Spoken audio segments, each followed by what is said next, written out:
India को जितना तेल चाहिए हम देने को तैयार हैं। यह बयान आया है अमेरिकी विदेश मंत्री मार्को रूबियो के हवाले से। यह बयान ऐसे वक्त में आया है जब ईरान अमेरिका जंग के बीच बड़ी बड़ी अर्थव्यवस्थाओं का घी खत्म हो रहा है। हॉर्मोज वाला रास्ता बंद है और रूस से तेल खरीदने के लिए अमेरिका ने मना किया है।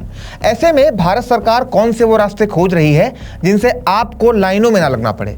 अमेरिका से इंडिया कितना तेल लेगा ये देखा जाएगा, लेकिन इस बीच दूत बनकर सामने आया है एक और देश।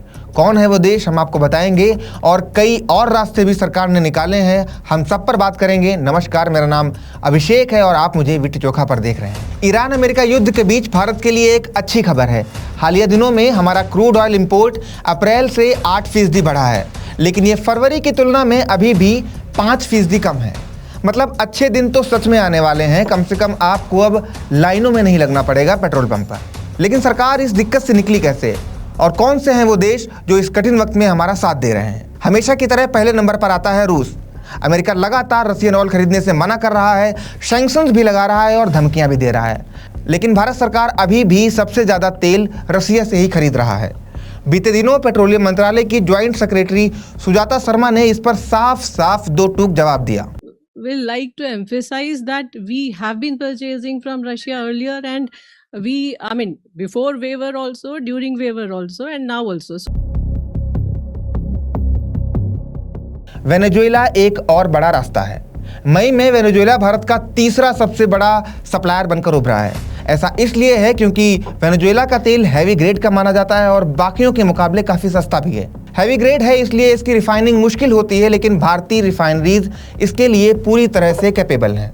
यही वजह है कि रिलायंस इंडस्ट्रीज और दूसरी कंपनियां जमकर वेनेजुएला से कच्चा तेल खरीद रही हैं। इकोनॉमिक टाइम्स की एक रिपोर्ट में एनर्जी कार्गो ट्रैकर केपलर के मुताबिक इस महीने भारत ने वेनेजुएला से रोजाना 4,17,000 बैरल कच्चा तेल खरीदा है, जबकि अप्रैल में यह आंकड़ा 2,83,000 बैरल था। अमेरिका ने जनवरी में वेनेजुएला के राष्ट्रपति निकोलस मादुरो को हिरासत में लिया था। इसके बाद वेनेजुएला के तेल निर्यात पर लगी पाबंदियां हटाई गईं। इंडिया ने पिछले महीने ही वेनेजुएला से तेल खरीद शुरू की थी और आज ये एक बड़ी राहत दे रहा है। दूसरे नंबर पर आता है यूएई। मौजूदा वक्त में हम अपना लगभग 11% ऑयल यूएई से इंपोर्ट करते हैं। सऊदी अरब और अमेरिका अब नीचे खिसक गए हैं, उन्हें वेनेजुएला ने टेक ओवर कर लिया है। हालांकि अमेरिका तेल देना चाह रहा है, लेकिन ये भारत के लिए एक घाटे का सौदा होगा, इसलिए सरकार और भी रास्ते निकाल रही है। और क्या रास्ते हैं? सरकार अब यह जांच रही है कि पेट्रोल में एथनॉल की मात्रा धीरे धीरे 20 से बढ़ाकर 25 या 30 की जा सकती है। हालांकि इस फैसले में सावधानी बरती जाएगी, क्योंकि इससे गाड़ियों की माइलेज, इंजन की क्षमता और लंबे समय में वाहनों पर इसका गलत असर देखने को मिल सकता है। इंडिया अपनी घरेलू रिफाइनिंग क्षमता भी बढ़ा रहा है। रिपोर्ट्स के मुताबिक बाड़मेर रिफाइनरी ने अपना काम शुरू कर दिया है और नुमालीगढ़ रिफाइनरी के विस्तार पर काम जारी है।